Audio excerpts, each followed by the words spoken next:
자, 사문서 변제에 해당되는 예.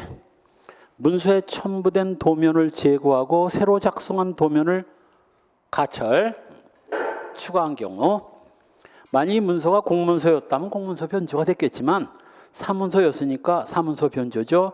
두 번째, 계약서의 작성 일자를 변경하거나 3.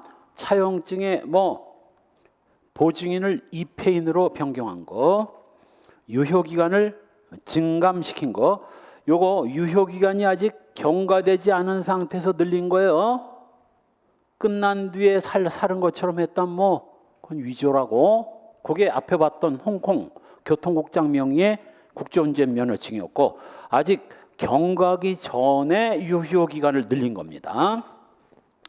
한편 변경 내용이 비록 객관적 진실에 합치되는 것이라도 보관 중인 영수증에 작성 명인의 승낙 없이 새로운 증명력을 가져오게 하는 문구를 기재한 경우, 전형적인 바로 형식주의, 우리 형법이 형식주의를 채택하고 있다는 전형적인 판례입니다. 아무리 내용이 허위가 없다 하더라도 명의의 허위가 있으면 사문서 변조입니다. 농업협동조합 지소의 직장 새마을금고 출납원이 지소장의 위임 범위를 넘어서 예금수불 기재를 증감 변경한 거 사문서 변조고요. 다음 페이지에 주관적 구성 요건, 고의는 물론 행사할 목적 있어야 되고요. 보통 이제 승낙 내지는 위임이 있으면 무형위조로 되는데, 이때 두꺼운 것이 명의자의 승낙에 대한 막연한 기대나 예측만으로는 추정적 승낙을 인정할 수 없다. 그렇죠? 아마도 승낙할 것이다라고 생각하고 했는데 상대방이 나 아닌데 그럼 어쩔 거야. 이거는 원칙적으로 추정적 승낙을 인정할 수는 없습니다. 한편 바로 이때 두 번째, 미필적 인식으로도 좋게 추정적 승낙이 인정될 수는 있지만 아니면 말고, 요거 미필적 고의 인정되는 거거든. 아니면 말고, 아니면 위변조가 되는데 미필적 고의 있다고 봐야 되겠죠. 최소 2인 이상 연명으로 된 사문서를 위조했다면 이건 수개 사문서 위조의 상상적 경합이 되는 겁니다.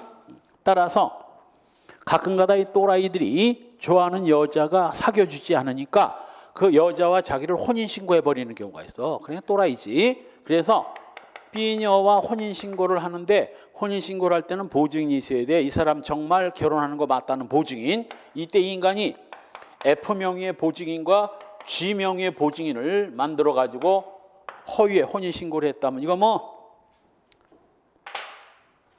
사문서 위조 몇 개야?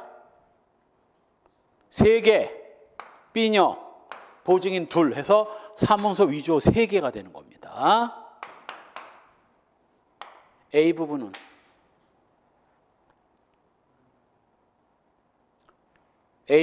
어떻게 돼? 아직 세뇌 교육이 덜 돼서 무효.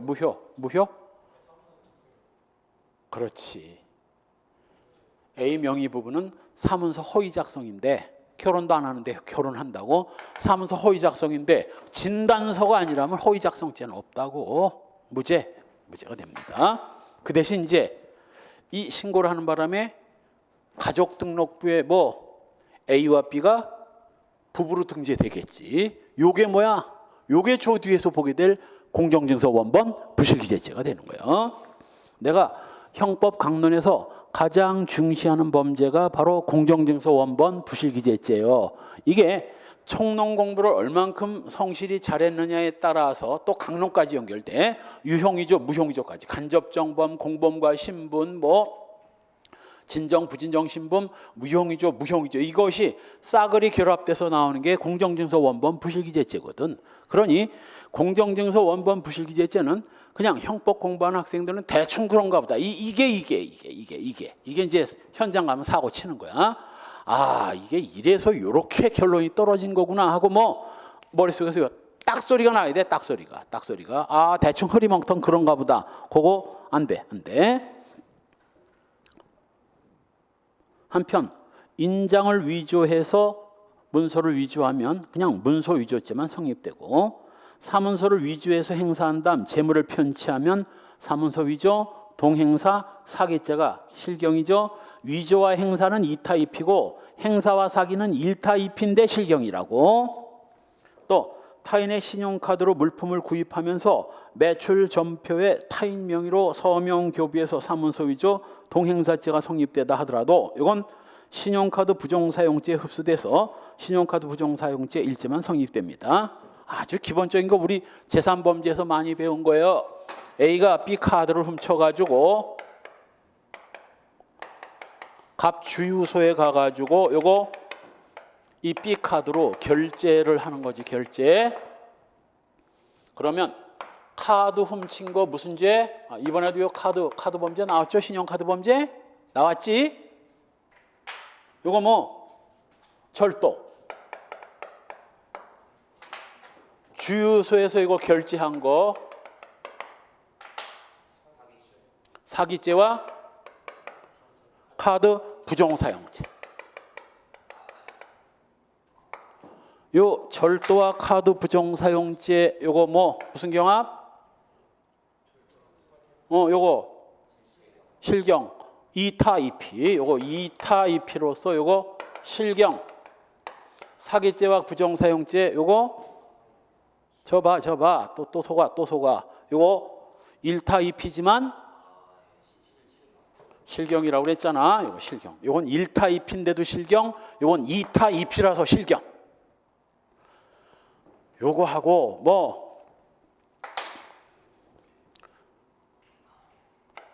음주운전죄와 위험운전치사상.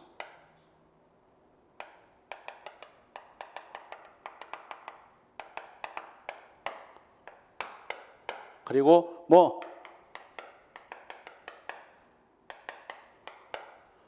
요거는 이제 특별법, 여신전문금융업법, 요건 뭐 특가법, 특별법과 형법상의 범죄가, 이건 도로교통법상, 이거 특가법상, 요 특별법 또는 형법과 특별법 사이의 범죄가 일타입인데 실경이 되는 예고, 요거는 형법상의 범죄 두 개가 일타입인데 실경이라고. 이 세 개가 다 일타입인데 실경이 되는 예고, 이거 돌아가면서 시험에 잘 나와요.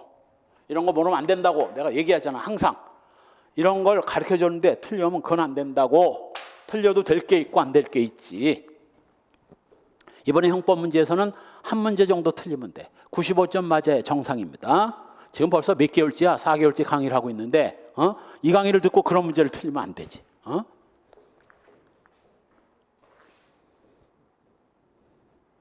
그런데 신용카드를 사용하려면 뭐를 해야 돼? 서명을 해야 돼. 서명을. 근데 주유소는 잘 안 하더라고. 왜 그런지 모르겠어. 5만 원 이하는 무서명인데 주유소는 서명을 잘 안 하더라고. 주유소는 특별히 뭐가 예외가 인정됐는지 서명하기가 좀 곤란하잖아. 주유소는. 어쨌건 여기 요건 이제 주유소나 그렇고 백화점 가가지고 뭐 2, 30만 원짜리 백을 구입하려면 뭐를 해야 돼? 직원이 카드 긁어가지고 거기 주면 뭐 서명을 해야 되지 않느냐고. 이때 A가 B 명의로 요거 서명을 한 거. B 명의로 서명한 다음 뭐 그 백화점 직원한테 교부 건네준 게 요게 바로 뭐야? A가 B 명의에 요 매출 전표에 B 명의로 서명을 했으니 요게 뭐로? 사문서 위조. 사문서 위조 행사지만 그러나 아니 백화점 가서 카드 쓰면서 이거 안 하고 어떻게 카드를 써? 5만 원 미만이 모를까? 반드시 이거 해야 되거든. 즉 이걸 하려면 이걸 안 할 수가 없어. 불가벌적 수반행위로서 법적 경합이라고. 법적 경합. 하나 더. 여러 번 쓰면 백화점 가서 사고 뭐 마트 가서 또 사고 아니면 보석방 가서 또 사고 그러면 사기죄 3개가 실경이지만 카드 부정사용죄는 요건 뭐라고? 요건 포괄일죄라고. 요건 포괄일죄라고. 이건 내공 만땅인 변호사 시험이나 법원 사무관 시험 이런 데서나 좀 나오고 거의 잘 안 나올 수 있어. 성경시험은 나올 가능성이 있어. 요즘 어려운 문제 많이 나오니까. 그래서 신용카드 부정사용죄가 성립하는 한 사문서 위조 동행사죄는 따로 성립하지 않습니다. 여긴 그냥 신용카드 부정사용죄와 사문서 위조 요것만 나왔는데 원래는 이거 다 이 부분은 지금 빼고 설명한 거야. 이 판례는 이 법률 관계를 완벽하게 알아야 된다고 이거 다 그 전에 설명했죠. 그다음 공문서 위조 변조. 공문서를 위조 변조했기 때문에 사문서에 비해서 형이 가중되는 범죄입니다. 구성 요건의 객체 당연히 공무원이나 공무소 명의의 문서고 문서 또는 도하고 공증인이나 집달관이 작성한 것도 이거 공문서에 해당되고요. 행위는 위조 변조입니다. 위조란 자격 권한 없는 자가 공무소 명의를 모용해서 문서를 만드는 거고 바로 아래 시험에 나왔죠. 오래전에. 근데 이거 두꺼운 글씨를 거꾸로 해놨어. 중요한 건 두꺼운 거로 안 하고 별로 그렇게 좀 결론 부분은 좀 간단하게 줄치해도 되는데 거꾸로 해놨어. 어떻게? 두 번째 줄 뒷부분 피고인이 국립병원장 명의의 진단서와 직인 계약 개인을 날인하고 진단서를 만들어냈다면 아이 볼 것도 없어. 무슨 죄?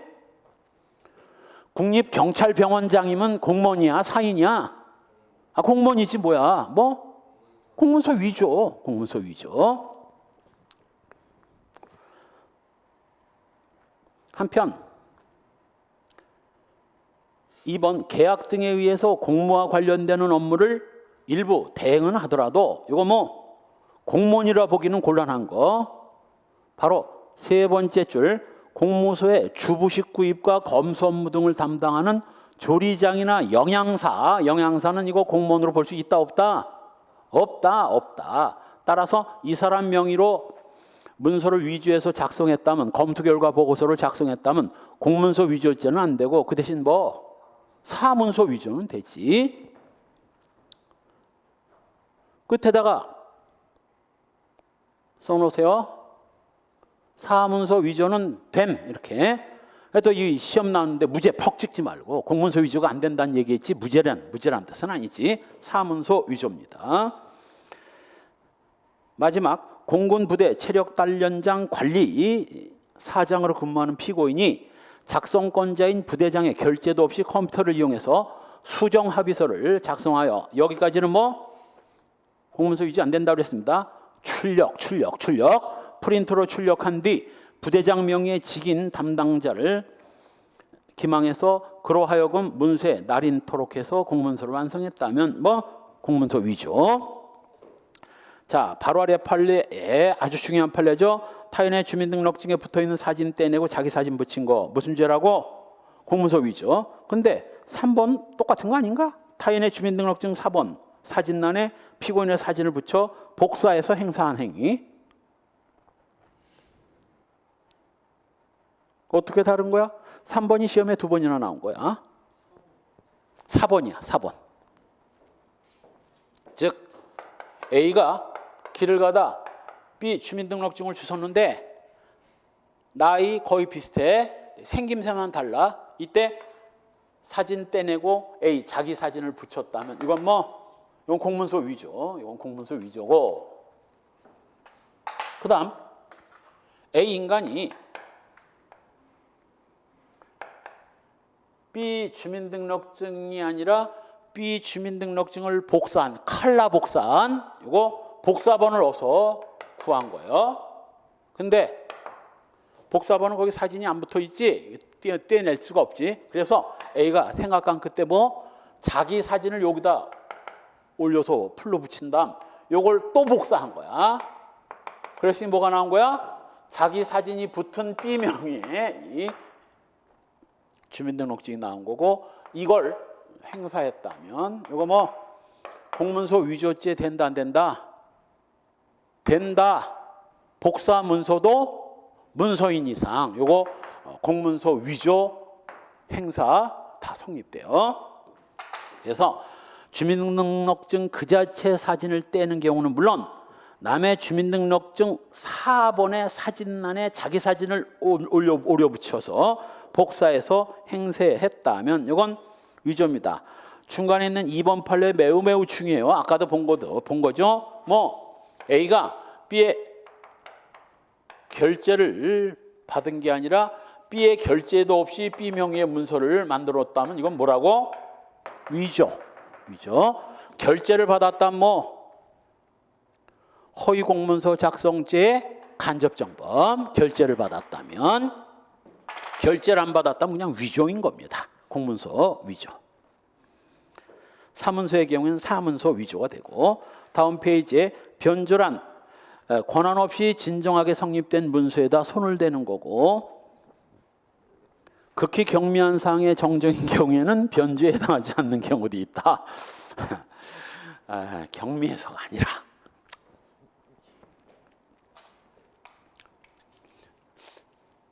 경미하다고 변조가 안 돼. 말이 안 되지. 이게 왜 변조가 안 됐냐면 지금은 주민등록증이 이걸 뗄 수 없게 됐지만 옛날에는 뭐야? 비닐로 안에 주민등록증이 들어가 있었고 주소가 바뀌면 비닐을 칼로 오려낸 다음 주소를 거기다 기재하도록 돼 있어. 즉 안에 종이가 있었고 그 겉을 비닐루가 덮고 있었다고. 그래서 그 비닐루 위에 요거 2007년도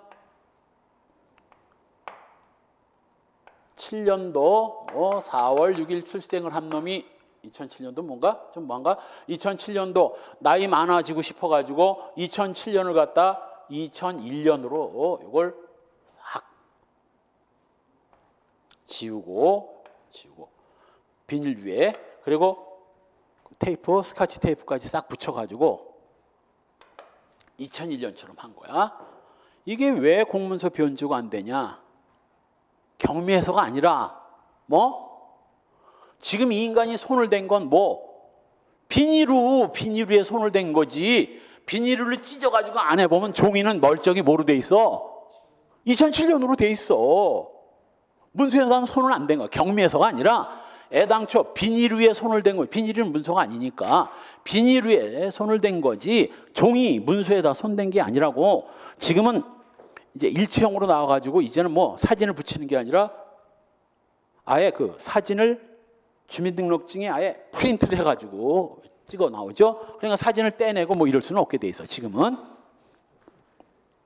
한마디로 경미해서가 아니라 비닐루에 손을 댄 거지 문서에 손을 댄 게 아니라서 그래서 공문서 변조가 안 된 겁니다. 판례 공문서 변조에 해당되는 예 건축 허가서에 첨부된 도면을 떼내고 일자를 변경한 후 새로운 도면을 붙인 거, 운전면허증 2종 보통을 1종 보통으로 변경한 거, 인감증명서 아까 변경해도 괜찮다고 했죠? 뭐만 빼고 부동산 매도용, 요건 안 돼요. 부동산 매도용으로 변경한 거, 요거는 변조예요. 재산세 과세 대상 작성 권한 있던 자가 권한이 없어진 후 기재 내용을 변경한 거, 권한이 있을 때는 뭐 변개지만 권한이 없어진 뒤에는 변조가 되는 거지. 권한이 있을 때는 변개지만 권한이 없어지면 변조가 되는 거야. 변조.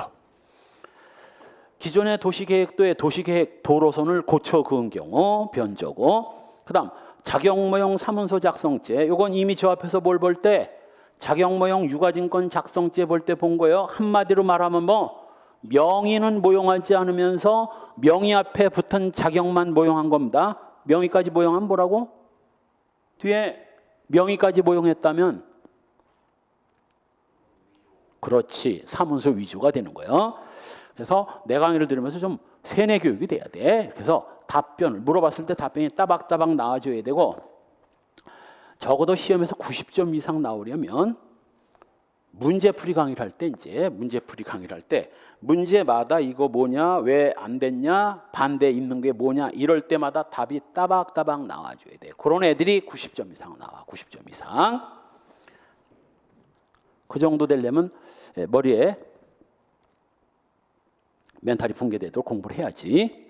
그러니까 어떤 녀석이 형법이 잘 안 나오는데 60 몇 점. 이번에도 형법 때문에 떨어졌다는 거. 다른 거 뭐 형사법 90, 95 다 나오는데 형법 공부를 하고 싶은데 빤하거든. 다른 데 가봐야 뭐 암기 방법이나 가르쳐주고 그냥 배워도 끝. 뭐 감이 안 잡힌다는 거야. 그래서 내가 그랬지. 공채면 형법 포기하고 형법 그거 20점 올려봐야 조정 점수 들어가면 2, 3점밖에 안 올라가거든. 그걸 뭐하러 그렇게 해. 차라리 그 시간에 영어 국사 해. 특히 국사. 영어는 또 해도 점수도 안 오르니까 국사를 하라고 그랬더니 그래도 형법이 한 80점을 나와야지 60점 때문에 아직 꼭 해야 되겠다는 거야. 그래서 내 강의 한번 들어보라고 그랬죠. 내 강의 들어보라고. 그럼 80 넘길 수 있지. 단 쉽지는 않죠. 내 강의 이해하려면 고통이 좀 따르지. 자, 따라서 명의는 모용하지 않으면서 자격만 모용해야 됩니다. 바로 뭐 종중 신임 대표자 등이 선임되고 전임 대표자에 대한 직무집행 정지 가처분 결정이 있은 뒤. 자, 조금 어렵습니다. 갑 종중에 A 대표 대신 신임 대표가 선임이 되고 전임 대표는 뭐가 된 거야? 직무집행 정지 가처분 결정. 요 B가 선임된 게 3월 1일이라고 합시다. 그런데 위 선임 결정 결의가 무효라면 B 선임 결정이 요게 나중에 뭐 5월 9일 날 무효가 됩니다.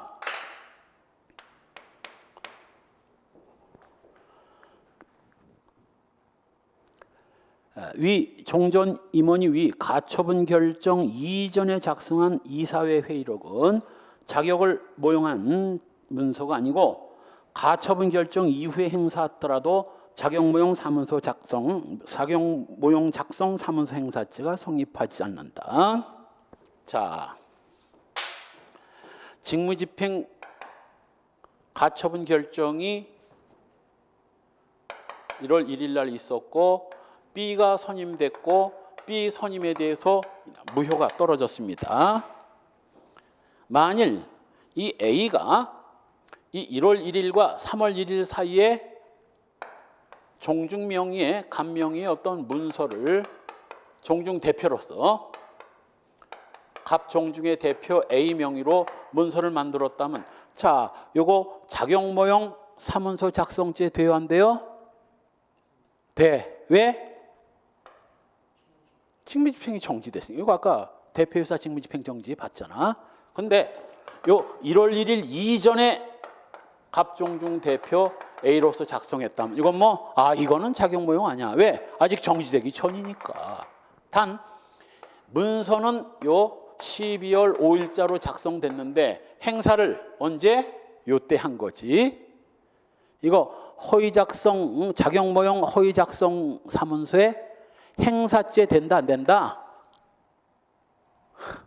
안 돼. 왜? 자격 있을 때 작성했으면 정상적인 문서고 적상적인 문서를 제대로 쓰는데 이게 물론 사용을 그 뒤에 했지만 작성은 그 전에 했으니까 작성죄도 안 되고 행사죄도 안 돼. 그러나 이건 뭐 작성죄 성립되고 뒤에 행사하더라도 행사죄 성립되는 겁니다.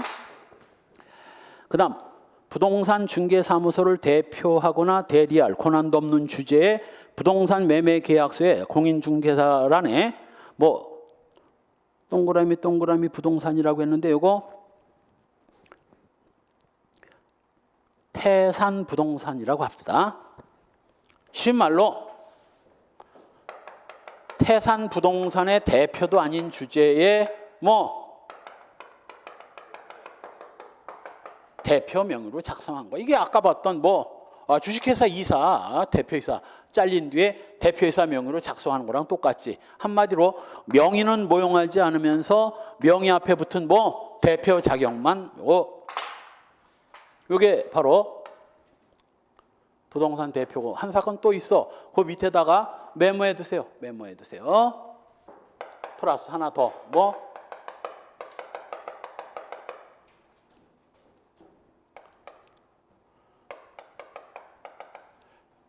양식업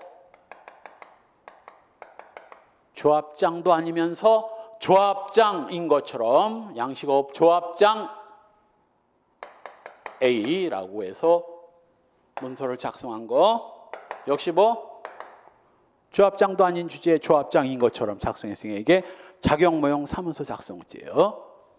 만약 A가 지금 현재 조합장인 B 명의로 했다면 이건 뭐라고? 아, 이건 사문서 위조야. 이건 사문서 위조. 쉽지? 요거 같으면 작성 변개, 다르면 위변조, 동일성 깨지면 위조, 승낙이 있으면 무형위조. 요거 세 가지만 알면 되거든. 세 가지만. 다음 페이지에 제3범죄와 엮였으면서 문서와도 또 엮인 겁니다. 어려운 문제죠, 사실은. 토지 매수 권한을 위임받은 대리인이 매도인 측 대표자와 공모해서 매매대금 일부를 착복하기로 하고 위임받은 특정 매매 금액보다 낮은 금액을 허위로 기재한 매매계약서를 작성한 경우 일단 작용모형 사문서 작성죄를 구성하지 않는다. 이게 뭔 뜻이냐면 우리 제3범죄에서 배웠어요. A가 B한테 땅을 매수 권한을 위임받아서 갑한테라고 합시다. 갑한테 매수 권한을 위임받아서 을로부터 매도 권한을 위임받은 B와 계약을 체결하면서 이건 좀 매도 권한을 위임받았지. 요놈하고 짜고 매도인과 짜고도 가능합니다. 이놈과 짜고 원래는 얼마에 매수를 하면서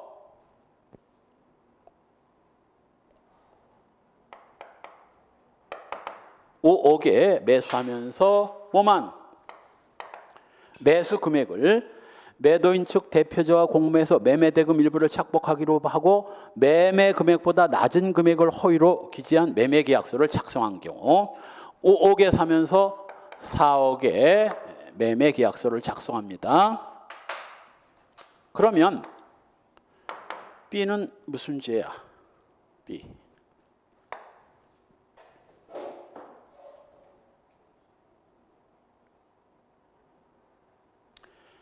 B는 갑의 대리인 A한테 5억에 부동산을 팔았으면서 계약서에는 4억. 얘 계약서에는 또 5억이라고 했겠지. 예? 요거 그렇지.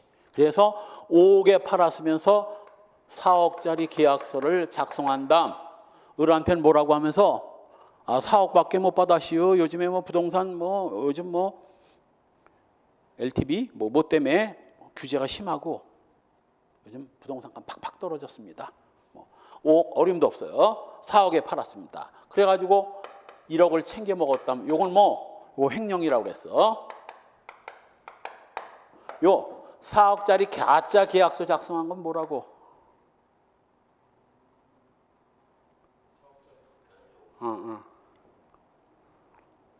변조.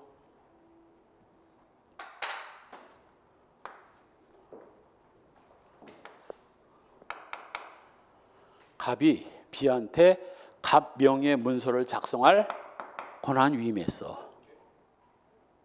변개가 아니라 허위 작성이지. 허위 작성이죠. 근데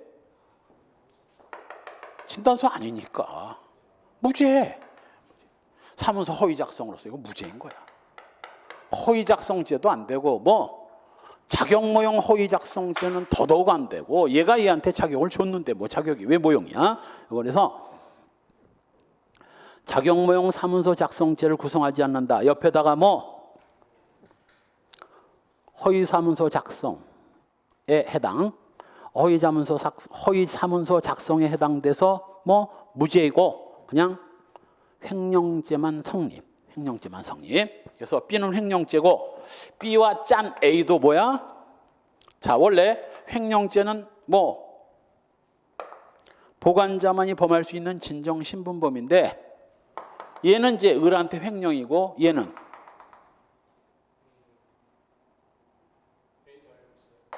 알고 얘한테 1억 챙기면 또 얘가 얼마를 챙겨줘야지. 얘가 그냥 막 하겠어. 한 2천 챙겨준다고 하니까 A도 B한테 적극 협력해 준 거지. 뭐야? 단순히 조금 도와주는데 그쳤다면 횡령죄의 방조범이 되겠지만 뭐 돈까지 받기로 하고 이 정도를 했다면 그냥 도와준 정도가 아니라 뭐 공동정범이에요. 횡령죄 공동정범. 횡령죄 공동정범. 횡령죄 공동정범. 자격모형 사문서 작성죄는 안 됩니다. 자, 그다음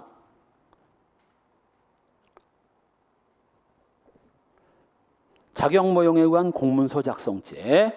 이건 말 그대로 뭐 자격을 모용해서 공문서를 작성하는 범죄입니다. 예를 들면 세 번째 줄 중간 이거 판례입니다. 갑이 A 구청장에서 B 구청장으로 전보 발령받은 뒤 A 구청장 권한에 속하는 건축허가 기한농지 이 결재란에 뭐 서명을 했는데 B 구청장으로 임명받은 게 3월 1일이었고 이 건축허가 기한용지는 2월 15일자로 작성됐어요. 그럼 뭐 서명하면 된다 안 된다? 자기는 지금 이미 B 구청장인데 A 구청장 명의의 문서에다 지가 뭔데 서명을 해? 이거 자격모형 공문서 작성죄 인정된 판례요.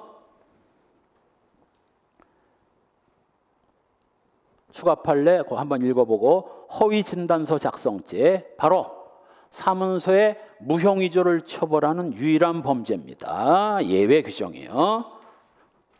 조문을 볼까? 의사, 한의사, 치과의사, 조산사가 진단서, 검안서, 생사에 관한 증명서를 허위로 작성한 때 성립되는 진정신분범입니다. 다음 페이지의 주체, 의사, 한의사, 치과의사, 조산사만이 범할 수 있는 진정신분범이고 혹시 의사도 아닌 놈이 의사 명의를 모용해서 진단서를 작성했으면 뭐가 되겠어? 사문서 위조. 사문서 위조. 객체는 진단서, 검안서, 생사에 관한 증명서고 그 다음 행위는 허위로 작성하는 거죠. 허위로 기재하는 걸 말하고 두 번째 줄에 진료 행위가 없었음에도 진료한 것처럼 기재한 것도 허위 진단서 작성죄 인정됩니다. 주관적 구성 요건 고의는 있어야 되지만 목적 필요 없습니다. 대부분의 문서 위조 변조가 행사할 목적이 있어야 되는데 허위 진단서 작성죄는 행사할 목적 없는 범죄입니다. 목적범 아니라고요. 혹시 오진으로 잘못 기재했다면 그건 과실 허위 진단서 작성죄인데 그때는 무죄죠. 8월의 판례 사채 거만이가 빙초산의 성상도 잘 모르는 주제에 빙초산을 먹고 사망했다는 취지의 두 번째 줄 뒷부분 사채 검안서를 작성했다면 이거 허위 검안서 작성죄 인정됩니다. 이 약극물 중독으로 죽는 경우 말이죠. 보통 이제 빙초산을 먹고 죽으면 뭐 빙초산, 염산 뭐 이런 것들은 황산, 빙초산, 염산 이런 것들은 마시면 뭐 장이 녹아버려. 흡수될 틈도 없이 녹아버리기 때문에 뭐 장이 녹아가지고 그냥 죽은 시체가 되지만 청산가리 같은 그 극약을 먹고 죽으면 뭐 장이 이걸 흡수해가지고 온 피를 통해서 온몸으로 번져. 그래서 이 청산가리 같은 걸 먹고 죽은 시체는 얼굴이 우리 저 전설의 고향에 나오는 그 귀신처럼 시커 퍼렇다못해 아예 검해. 입술은 완전히 새까맣고 손톱 까맣고. 그러면 빙초산을 먹고 죽으면 멀쩡하고 청산가리를 먹고 죽으면 새까만데 빙초산을 먹고 죽었는지 어쩐지도 모르고 그냥 청산가리를 좀 먹고 죽어가지고 온몸이 새까만데 빙초산을 먹고 죽었다고 검안서를 작성했다면 이거 뭐야 이거? 이 멍청한 이게 의사야 이게? 의사? 이건 뭐 검안도 제대로 안 한 채 그냥 기록한 거죠. 이게 허위 검안서 작성죄예요. 그러나 두 번째 판례 매우 중요합니다. 두 번째 줄 입퇴원 확인서는 진단서로 볼 수 있다 없다? 진단서라는 건 어디가 어디 다쳐서 얼마 동안 치료를 위한다. 이게 진단서지 몇 월 며칠 날 입원했다가 몇 월 며칠 날 퇴원했습니다. 이건 말 그대로 확인서일 뿐이지 이건 뭐 진단서 아니고 진단서가 아니라면 이거 뭐 허위 기재를 하더라도 허위 진단서 작성죄는 성립될 수 없고 무죄야. 무죄. 혹시 이제 의료법상 이런 거 의료법상 특별법에 의해서 처벌되는가 하는 것은 이건 별개의 문제라 하더라도 허위 진단서 작성죄, 진단서는 될 수 없습니다. 허위 공문서 작성죄와 공정증서 원본 부실기재죄, 문서에 관한 죄 피날레입니다. 이거 다음 시간에 우리 보기로 합시다. 지각하지 마세요. 엄청나게 중요하고 문서에 관한 죄 마지막